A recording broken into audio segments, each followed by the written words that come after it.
নমস্কার বন্ধুরা, মিতাস কিচেনে সবাইকে অনেক অনেক স্বাগত। তো আজকে একটা নতুন রেসিপি আপনাদের সাথে শেয়ার করব, চিকেন দো পেঁয়াজা। তো এই রেসিপিটি কিন্তু খুবই সহজে আপনারা বাড়িতে বানিয়ে নিতে পারেন যদি এই ভিডিওটি প্রথম থেকে শেষ পর্যন্ত দেখতে থাকেন। তো চলুন আর বেশি কথা না বাড়িয়ে আজকে আমি আমার রেসিপিটি শুরু করি। তো চিকেন দো পেঁয়াজা বানানোর জন্য প্রথমে নিয়েছি আমি চিকেন। তো এখানে 500 গ্রাম চিকেন নিয়েছি।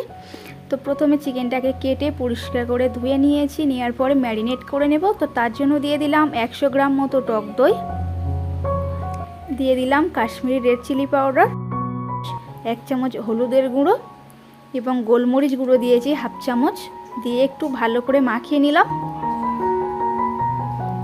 এখনও কিন্তু আমি আদা রসুন অ্যাড করিনি। তো আদা রসুন ও কাঁচা লঙ্কা দুটো নিয়ে ভালো করে পেস্ট করে মাখিয়ে নিচ্ছি। পরিমাণ মতো লবণও দিয়ে দিয়েছি। এবার কড়াই বসিয়েছি, তাতে আমি কিছু শুকনো মশলা ভেজে নেব। দিয়ে দিলাম ধনে 1/2 চামচ মতো। তো বেশিক্ষণ ধরে ভাজবো না, সামান্য 1 মিনিট মতো একটু নাড়িয়ে চাড়িয়ে তুলে রাখলাম। এবার এই চিকেন দো পেঁয়াজা বানানোর জন্য কিন্তু আমি সর্ষের তেলে বানাচ্ছি, আপনারা সাদা তেলেও বানাতে পারেন। তো এখানে দিয়েছি 4 টেবিল চামচ সর্ষের তেল, দিয়ে দিলাম গোটা গরম মশলা, একটা শুকনো লঙ্কা ছেঁড়া ও একটা তেজপাতা, দিয়ে একটু নাড়িয়ে চাড়িয়ে দিয়ে দিচ্ছি পেঁয়াজ। তো পেঁয়াজটা এখানে বেশি পরিমাণে দিতে হবে। 3টে পেঁয়াজ আমি লম্বা লম্বা স্লাইস করে কেটে নিয়েছি। তো পেঁয়াজটাকে গোল্ডেন ব্রাউন করে ভেজে নেব।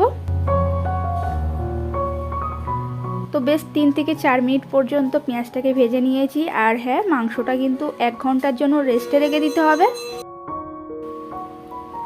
তো চিকেনটাকে ভালো করে কষিয়ে নিতে হবে 8 থেকে 10 মিনিট পর্যন্ত, গ্যাসের ফ্লেম মিডিয়াম করে রেখে। কারণ এই চিকেন দো পেঁয়াজার মধ্যে কিন্তু বেশি জল ব্যবহার করা যাবে না, এই পেঁয়াজের রসেই কিন্তু চিকেনটা সিদ্ধ হবে। তার জন্য ভালো করে কষিয়ে নিতে হবে। আর গোটা ধনের যেটা আমি ভেজে নিয়েছিলাম সেটা কিন্তু আধখানা বরাবর ভেঙে নিয়েছি, খুব যে গুঁড়ো করেছি তা নয়, মিডিয়াম করে একটু গুঁড়ো করে নিয়েছি, নিয়ে সেটা দিয়ে দিয়েছি, দিয়ে ভালো করে কষিয়ে নিচ্ছি ঢাকনা দিয়ে দিয়ে, যাতে চিকেনটা খুব ভালো করে সিদ্ধ হয়ে যায়। আর যদি একান্ত একটু দেরি হয়ে থাকে তো আপনারা সামান্য পরিমাণে জল ব্যবহার করতে পারেন। তো এখানে যে ডেচকিতে করে আমি মাংস ম্যারিনেট করেছিলাম, সেই ডেচকির যে সামান্য মশলা গায়ে লেগেছিল সেইটুকু ধুয়েই জলটা ব্যবহার করেছি। আর কিউব করে রাখা টমেটো ও পেঁয়াজের কিছু টুকরো দিয়ে দিয়েছি। উপর থেকে দিয়েছি গরম মশলা 1 চামচ পরিমাণ ও ধনে পাতা কিছুটা কাটা, দিয়ে আরও একটু নাড়িয়ে চাড়িয়ে নেব।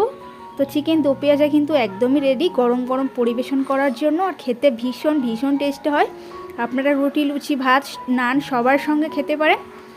এই চিকেন দো পেঁয়াজা রেসিপিটি কিন্তু অন্যান্য চিকেনের রেসিপির থেকে অনেক অনেক টেস্টি হয়, খেতে ভীষণই ভালো হয়। আপনারা অবশ্যই করে একবার বাড়িতে বানিয়ে দেখতে পারেন। আর ভালো লাগলে কমেন্ট করে জানাবেন। তো আজকের রেসিপি এই পর্যন্ত। যদি ভালো লেগে থাকে একটি লাইক করে, চ্যানেলে যদি এখনও পর্যন্ত নতুন বন্ধু হয়ে থাকেন তো প্লিজ চ্যানেলটিকে সাবস্ক্রাইব করে পাশে থাকবেন। তো দেখা হচ্ছে আগামীকাল নতুন আরও একটা ভিডিওর সঙ্গে।